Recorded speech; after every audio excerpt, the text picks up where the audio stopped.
வணக்கம் நண்பர்களே. 60 வயதை கடந்த பிறகு மூட்டு வலி, உடல் சோர்வு, எலும்பு பலவீனம், செரிமான பிரச்சனை, சர்க்கரை, வயிறு பொருத்தம் இப்படின்னு பல பிரச்சனைகள் நம்மளை சுத்தி வந்துகிட்டே இருக்குது. ஆனா தினமும் வெறும் ஒரு கிண்ணம் தயிருடன் 4 விதைகளை நீங்க சேர்த்து சாப்பிட்டீங்கன்னா உடலுக்கு பல முக்கிய சத்துக்கள் வர ஆரம்பிச்சிடும்.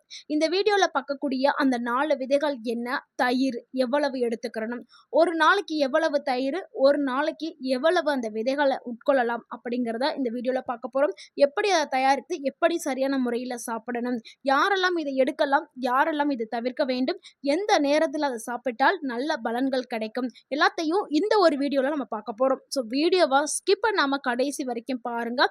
இந்த ஒரு வீடியோ உங்களுடைய ஆரோக்கியத்திற்கு மிகவும் பயனுள்ள ஒரு வீடியோவாக இருக்கும். உங்கள் வாழ்க்கையை மாற்றக்கூடிய ஒரு அற்புதமான வீடியோவாக இருக்கலாம். வீடியோவை ஸ்கிப் பண்ணாமல் முழுமையாக பாருங்கள். உங்கள் ஆரோக்கியம் உங்கள் கையில்தான். முதல்ல தயிர் ஏன் ரொம்ப ரொம்ப முக்கியம் அப்படின்னு சொல்கிறோம். அதாவது நீங்கள் தெரிஞ்சுக்கிறேன்னா, தயிருங்கிறது ஒரு சாதாரண உணவே கிடையாது. இதில் நிறைய ஊட்டச்சத்துக்கள் இருக்குது. புரதம், கால்சியம், விட்டமின் B12, ப்ரோபயாட்டிக் இது எல்லாமே இருக்குதுங்க. ஸோ இதெல்லாம் இருக்கிறதுனால தான் நம்மளுக்கு தயிர் ஒரு சிறந்த உணவு அப்படின்னு சொல்கிறோம். இதில் இருக்கக்கூடிய ப்ரோபயாட்டிக் எதுக்காக நம்மளுக்கு தேவைப்படுதுன்னா, நம்மளுடைய குடல் இயக்கத்தை நல்லா வச்சுக்கிறதுக்கு அந்த பாக்டீரியாக்கள் தேவைப்படுது. நல்ல பாக்டீரியாக்களை அதிகரிக்கிறதுக்கு ப்ரோபயாட்டிக் அப்படின்னு சொல்லக்கூடிய பாக்டீரியாக்கள் தேவைப்படுது. ஸோ இதனால் என்ன ஆகும்னா, செரிமானம் நல்லாவே இயங்க ஆரம்பிக்கும், மலச்சிக்கல் குறைய ஆரம்பிக்கும், குடல் ஆரோக்கியமாக இருக்கும். ஏன்னா வயதானவர்களுக்கு என்ன பிரச்சனை ஏற்படும்னா, எது சாப்பிட்டாலும் செரிமானம் ஆகாது, மலச்சிக்கல் பிரச்சனையெல்லாம் இருக்கும்.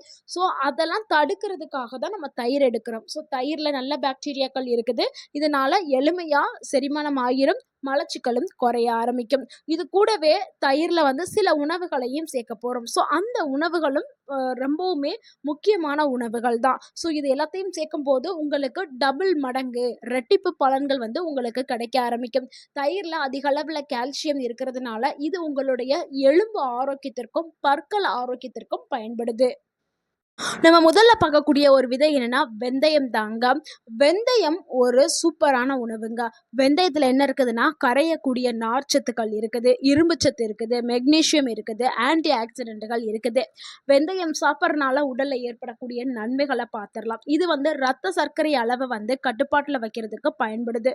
அதாவது இன்சுலினை மேம்படுத்துறதுக்கு உதவுது. ஸோ வெந்தயம் கண்டிப்பாக 60 வயதிற்கு மேலே இருக்கக்கூடிய வயதானவர்கள் கண்டிப்பாக எடுக்கணும். ஏன்னா 60 வயதுக்கு மேலே இருக்கவங்க எல்லாருக்கும் என்ன இருக்கும், சர்க்கரை நோய் இருக்கும். ஸோ அந்த சர்க்கரையை கட்டுப்பாட்டில் வைக்கிறதுக்கு பயன்படுது. அதே மாதிரி செரிமானத்தை சிறப்பாக இயங்க வைக்கிறதுக்கு பயன்படுது.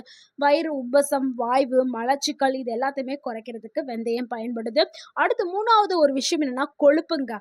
கொழுப்பை குறைக்கிறதுக்கு வெந்தயம் பயன்படுது. சிலருக்கு LDL அப்படின்னு சொல்லக்கூடிய கெட்ட கொழுப்பு உடல்ல இருக்கும். ஸோ அந்த கெட்ட கொழுப்பை குறைக்கிறதுக்கு நல்ல கொழுப்பு தேவை. அதாவது HDL சொல்லக்கூடிய அந்த நல்ல கொழுப்பு வெந்தயத்தில் இருக்குது. ஸோ உடல் கொழுப்பை குறைக்கிறதுக்கு வெந்தயம் பயன்படுது. அடுத்து 4வது நன்மை என்னன்னா, மூட்டுகளை ஆரோக்கியமாக வச்சுக்கிறதுக்கு வெந்தயம் பயன்படுது. சிலருக்குலாம் அலர்ஜி காரணமாக மூட்டு வலி ஏற்படும். ஸோ அந்த அலர்ஜியை குறைக்கும் தன்மை வெந்தயத்திற்கு இருக்குது.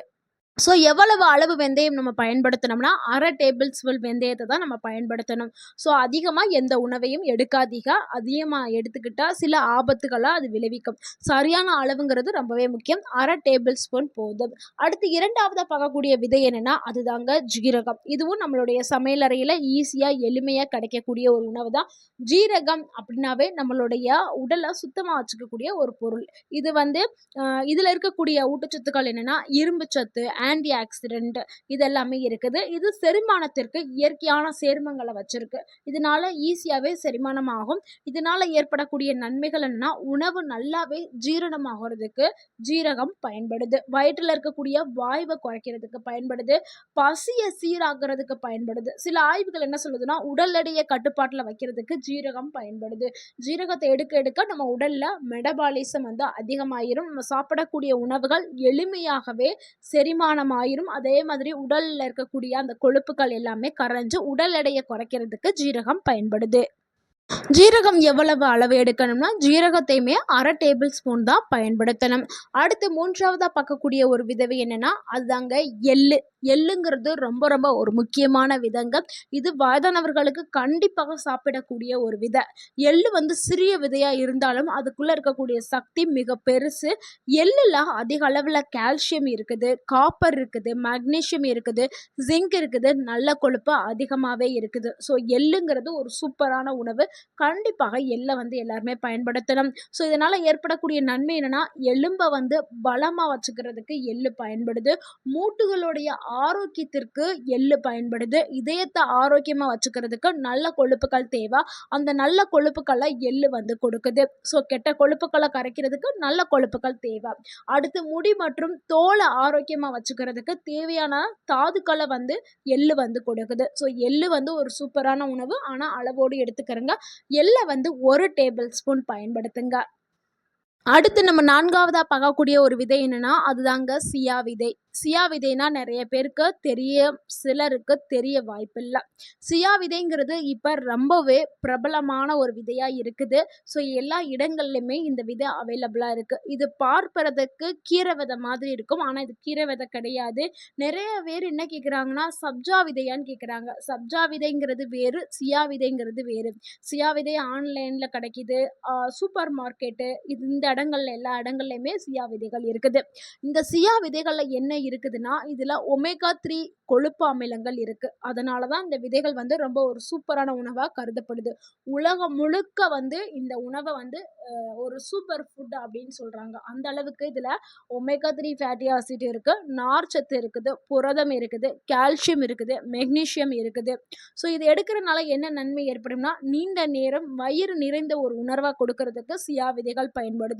செரிமானம் நல்லாவே இயங்க ஆரம்பிக்கும்.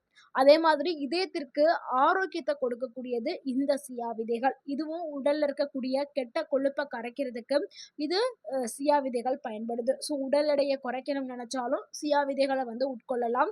அடுத்து உடல்ல நீர்ச்சத்தை வந்து தக்க வைக்கிறதுக்கு சியா விதைகள் பயன்படுது. ஆனால் இந்த சியா விதைகளை எப்படி பயன்படுத்தணும்னா நம்ம டைரக்டா இதை எடுத்து சாப்பிடவே கூடாது. எப்பொழுதுமே ஊற வைத்து ஒரு 1/2 மணி நேரம் இல்லைன்னா 1 மணி நேரம் ஊற வச்சு தான் சாப்பிடணும். 1/2 மணி நேரம் ஊற வச்சவே நல்லா ஜெல்லி ஃபார்மில் வந்துடும். அதுக்கப்புறம் தான் நம்ம இந்த சியா விதைகளை சாப்பிடணும். சியா விதைகளையும் அதிகமாக எடுக்கக்கூடாது. சியா விதைகள் வந்து 1 டேபிள் ஸ்பூன் நம்ம பயன்படுத்தலாம்.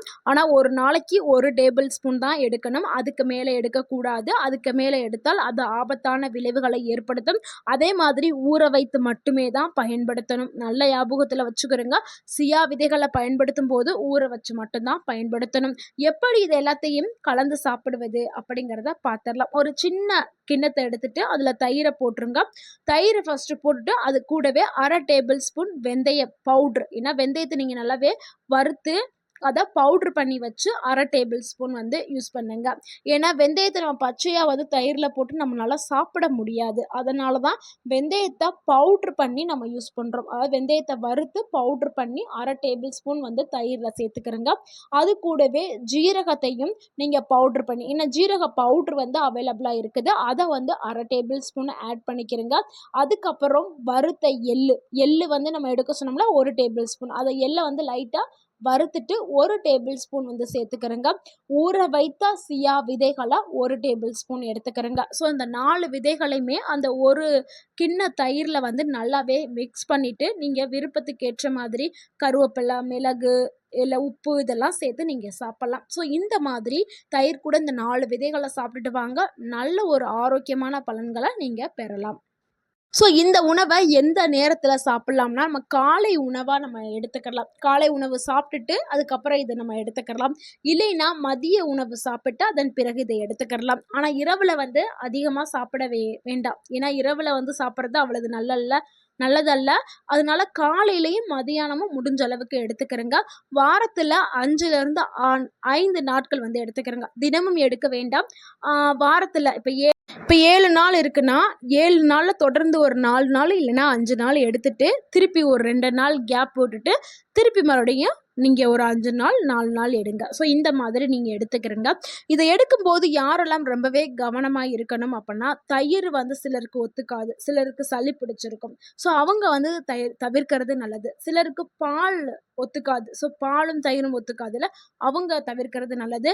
அதே மாதிரி சிறுநீரக நோயாளிகள் வந்து சில உணவு கட்டுப்பாடு அவங்களுக்கு ரொம்பவே தேவை.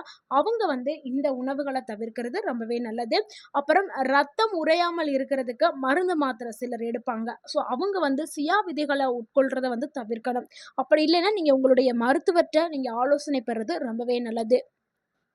மற்ற நார்மலாக ஹெல்த்தியாக இருக்கக்கூடிய பீப்புள்ஸ் வந்து இந்த விதைகளையும் தயிரையும் வந்து உட்கொள்ளலாம்.